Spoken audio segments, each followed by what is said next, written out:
শাহজাহান শাহজাহান তোমার বাড়ি যাব, শাহজাহান তোমার বাড়ি চুরির কি পাবো। শাহজাহান শাহজাহান তোমার বাড়ি যাব, শাহজাহান তোমার বাড়ি চুরির কি পাবো।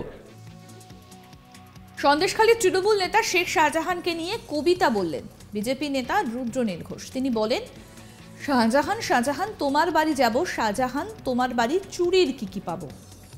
অভিনেতা এবং বিজেপি নেতা রুদ্রনীল ঘোষ বলেন, শাহজাহানের ব্যাপারে যারা তদন্ত করতে চাইছে তারা হয়তো সকলেই বলতে চাইছে এই মন্তব্য। আসুন শোনাই আপনাদের কি বললেন রুদ্রনীল ঘোষ। এখন একটাই কথা যে বোধহয় সব মানুষই বলতে চেয়েছে যারা তদন্ত করতে চাইছে যে শাহজাহান শাহজাহান তোমার বাড়ি যাব, শাহজাহান তোমার বাড়ি চুরির কি পাবো। এখন একটাই কথা যে বোধহয় সব মানুষই বলতে চেয়েছে যারা তদন্ত করতে চাইছে যে শাহজাহান শাহজাহান তোমার বাড়ি যাব, শাহজাহান তোমার বাড়ি চুরির কি পাবো। কেন্দ্রীয় তদন্তকারী সংস্থা ইডির ওপর হামলার অভিযোগে গত প্রায় 12 দিন ধরে পলাতক সন্দেশখালীর তৃণমূল নেতা শেখ শাহজাহান। তার খোঁজে হন্যে হয়ে তল্লাশি চালিয়ে যাচ্ছে পুলিশ, আর তা নিয়েই রুদ্রনীলের এই কটাক্ষ। বিজেপি নেতা বলেন, শাহজাহানকে ধরা পুলিশের কাজ, কিন্তু নানা আঙ্গিকে গোটা ভারতে রাজ্যের যে দুর্নাম ছড়াচ্ছে সেই পরিপ্রেক্ষিতে যত তাড়াতাড়ি শাহজাহানকে ধরা যায় ততই মঙ্গল। প্রশাসনকেও নিরপেক্ষ হয়ে কাজ করতে হবে। রাজ্যের মুখ্যমন্ত্রী মমতা ব্যানার্জি যেন কেবলমাত্র শাসক দলের না হন। আর কি বললেন রুদ্রনীল ঘোষ, শুনুন। দেখুন, সেটা পুলিশ প্রশাসনের কাজ। তাদের যদি কোনো দিক থেকে ব্যর্থতা থাকে বা গাফিলতি থাকে বা ভুল থাকে, সেই ত্রুটিগুলোকে কাটিয়ে আমাদের রাজ্যের মঙ্গলের জন্য, ভারতবর্ষের সর্বত্র আমাদের রাজ্যের সম্পর্কে যে দুর্নাম ছড়াচ্ছে বিভিন্ন উদাহরণে, সেগুলো প্রতিহত যত তাড়াতাড়ি আমাদের রাজ্য সরকার করবার চেষ্টা করতে পারে ততই মঙ্গল। কিন্তু সেই দিক থেকে যা যা ঘটনা ঘটছে এবং কোর্ট থেকেও আমরা যা জানতে পারছি মিডিয়া মারফত, তা দুর্ভাগ্যজনক। নিরপেক্ষ প্রশাসনের অপেক্ষায় পশ্চিমবঙ্গের মানুষ রয়েছে। শুধুমাত্র শাসক দল যে পতাকা নিয়ে রয়েছে, যেন প্রশাসন, মাননীয় মুখ্যমন্ত্রী যেন শুধু তাঁদের না হয়ে যান, এটা আমাদের সবার কাছে অনুরোধ। আর ইডি, কেন্দ্রীয় জওয়ান এবং মিডিয়ার ওপর যে হামলা হয়েছে তা অভিপ্রেত নয় এবং যতক্ষণ ধরে ঘটনা ঘটছে রাজ্য প্রশাসন নীরব ছিল, যেটা ভয়ঙ্কর ইঙ্গিত দেয়। যারা প্রশাসনিক পদে রয়েছেন তারা যেন দলদাস না হয়ে যান, নিরপেক্ষ হয়ে কাজ করেন। যারা প্রশাসন চালাচ্ছে তারা যদি মনে করে পশ্চিমবঙ্গ অপরাধীদের মুক্তাঞ্চল হয়ে উঠুক, তাহলে তারা ভুল করবেন। তারা হয়তো ভাবতে পারেন যে সবার ওপরে চোর, সত্য তাহার ওপরে নাই। শুনুন রুদ্রনীল ঘোষের বক্তব্য। দেখুন, খুব দুর্ভাগ্যজনক যা ঘটনা ঘটেছে।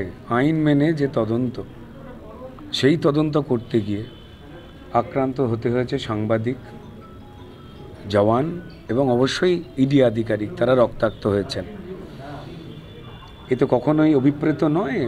এবং যতক্ষণ ধরে ঘটনা চলেছে, প্রশাসনিক তরফে আমাদের রাজ্যের তারা মুখে কুলু পেটেছিলেন, যা অত্যন্ত ভয়ঙ্কর ইঙ্গিত দেয় আমাদের দেশের সার্বভৌমত্বের, যেখানে এটা রোহিঙ্গাদের অনুপ্রবেশেরও একটা ব্যাপার ছিল। তো যাই হোক,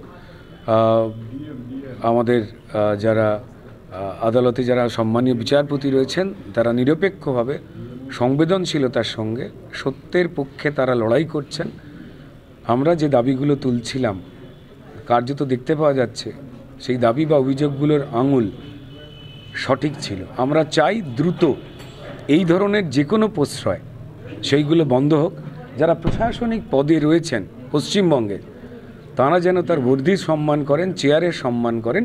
তারা কোনো রাজনৈতিক দলের দলদাস হয়ে কাজ করার জন্য এত সম্মানীয় চাকরিতে অধিষ্ঠিত হননি, এটা তাদের মাথায় রাখতে হবে। এইটুকুই অভিপ্রায়। দেখুন, অপরাধীদের মুক্তাঞ্চল পশ্চিমবঙ্গ হয়ে উঠুক, এটা যদি পশ্চিমবঙ্গের যারা প্রশাসন চালাচ্ছেন তারা যদি ভাবেন, তো তারা ভুল করবেন। তারা ভাবতে পারেন যে সবার উপরে চোর, সত্য তাহার উপর নাই। কিন্তু পশ্চিমবঙ্গের সব মানুষ, ভারতীয় জনতা পার্টির যারা কর্মী রয়েছেন, আমরা সবাই বিশ্বাস করি যে মাটিতে সবার উপর কোট সত্য তাহার উপর নাই। বুধবার দুপুরবেলা আচমকায় বারাসাতে জেলাশাসক কার্যালয়ে হাজির হন এই অভিনেতা। সাথে ছিলেন তার কিছু অনুগামী। বললেন, রাম মন্দির উদ্বোধনের নিমন্ত্রণ করতেই তার এই আগমন। জানা যায়, আগাম কোনো সাক্ষাতের অনুমতি ছাড়াই উত্তর 24 পরগনা জেলাশাসক শরৎ দ্বিবেদীর অফিসে হাজির অভিনেতা তথা বিজেপি নেতা রুদ্রনীল ঘোষ। পরে বলেন, ভেতরে ঢুকে দেখলাম অনেকেই ভয়ে কাঁপছেন। আসলে যারা দুর্নীতিকে প্রশ্রয় দেয় তারাই কাঁপছেন। যারা মানুষের হয়ে কথা শুনতে চায়, যারা কলঙ্কিত বাংলা দেখতে চায় না, তাদের চোখে মুখে কোনো ভয় নেই। প্রসঙ্গত বলে উত্তর চব্বিশ পরগনার সন্দেশখালীতে তৃণমূল নেতা শাহজাহান শেখের বাড়িতে হানা দিতে গিয়ে স্থানীয় বাসিন্দাদের তীব্র প্রতিরোধের মুখে পড়েন কেন্দ্রীয় তদন্তকারী সংস্থা ইডির আধিকারিকরা। এমনকি ইডি অফিসারদের মারধর করার অভিযোগ ওঠে, মেরে মাথা ফাটিয়ে দেওয়া হয়, ভাঙচুর করা হয় বেশ কয়েকটা গাড়িও। অভিযানে বেরিয়ে এই ধরনের বাধার মুখে রাজ্যে এই প্রথম পড়লেন তারা। শুক্রবার 5ই জানুয়ারি রেশন বন্টন দুর্নীতি মামলায় অভিযুক্ত তৃণমূল নেতা শাহজাহান শেখের বাড়িতে হানা দেন ইডির অফিসাররা। শুক্রবার ঘড়ির কাঁটায় তখন সকাল 6:30। তবে সেই বাড়ি তালাবন্ধ হয়েছিল। অনেকক্ষণ ডাকাডাকির পরেও কারো সাড়া মেলেনি। প্রায় 1 ঘন্টা অপেক্ষার পর সেই বাড়ির তালা ভাঙার চেষ্টা করেন ইডির তদন্তকারী অফিসাররা।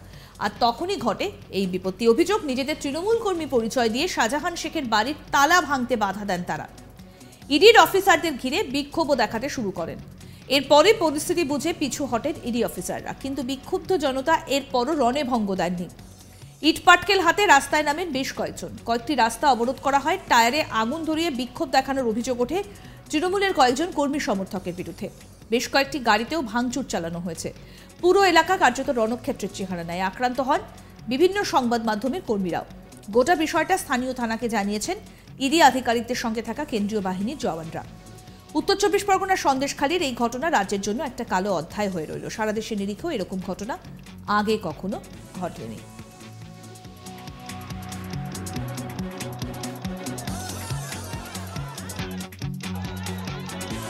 আর এই ঘটনাকে নিয়েই রুদ্রনীল ঘোষ এবার কবিতা বললেন। কি বললেন তিনি? শেখ শাহজাহানকে নিয়ে শোনাবো আপনাদের। একটাই কথা যে বোধহয় সব মানুষই বলতে চেয়েছে, যারা তদন্ত করতে চাইছে, যে শাহজাহান শাহজাহান তোমার বাড়ি যাব, শাহজাহান তোমার বাড়ি চুরির কি পাবো। দেখুন, একটাই কথা যে বোধহয় সব মানুষই বলতে চেয়েছে, যারা তদন্ত করতে চাইছে, যে শাহজাহান শাহজাহান তোমার বাড়ি যাব, শাহজাহান তোমার বাড়ি চুরির কি পাবো। সন্দেশখালীর তৃণমূল নেতা শেখ শাহজাহানকে নিয়ে কবিতা বললেন এবার বিজেপি নেতা রুদ্রনীল ঘোষ। তিনি বলেন, শাহজাহান শাহজাহান তোমার বাড়ি যাব, শাহজাহান তোমার বাড়ি চুরির কি পাবো। অভিনেতা এবং বিজেপি নেতা রুদ্রনীল ঘোষ বলেন, শাহজাহানের ব্যাপারে যারা তদন্ত করতে চাইছে তারা হয়তো সকলেই বলতে চাইছে এই মন্তব্য।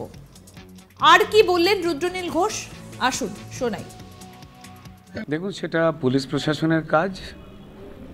তাদের যদি কোনো দিক থেকে ব্যর্থতা থাকে বা গাফিলতি থাকে বা ভুল থাকে, সেই ত্রুটিগুলোকে কাটিয়ে আমাদের রাজ্যের মঙ্গলের জন্য, ভারতবর্ষের সর্বত্র আমাদের রাজ্যের সম্পর্কে যে দুর্নাম ছড়াচ্ছে বিভিন্ন উদাহরণে, সেগুলো প্রতিহত যত তাড়াতাড়ি আমাদের রাজ্য সরকার করবার চেষ্টা করতে পারে ততই মঙ্গল। কিন্তু সেই দিক থেকে যা যা ঘটনা ঘটছে এবং কোর্ট থেকেও আমরা যা জানতে পারছি মিডিয়া মারফত, তা দুর্ভাগ্যজনক। নিরপেক্ষ প্রশাসনের অপেক্ষায় পশ্চিমবঙ্গের মানুষ রয়েছে।